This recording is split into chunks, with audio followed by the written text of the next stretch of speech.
One more thing that we always discuss and suggest to the homeowners when they're choosing their window replacement company, always make sure that they actually package your windows and doors properly. Optima Windows and Doors receives a lot of orders with darker window frames, a lot of blacks, iron ore, sable colors, and if the company doesn't package your windows properly, once they get delivered on site, you will see a lot of dings and scratches.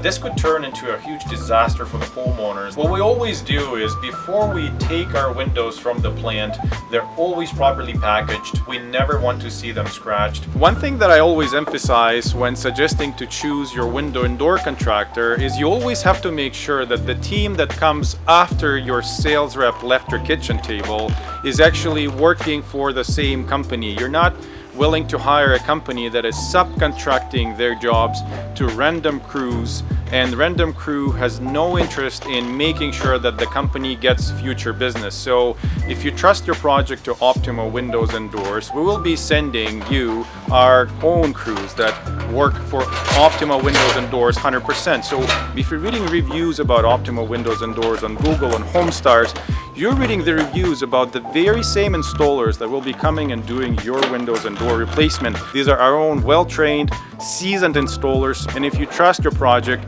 our installers, not just the salesmen, are really interested in future business from you. So I'm sure you guys will be very pleased with the quality of workmanship as well.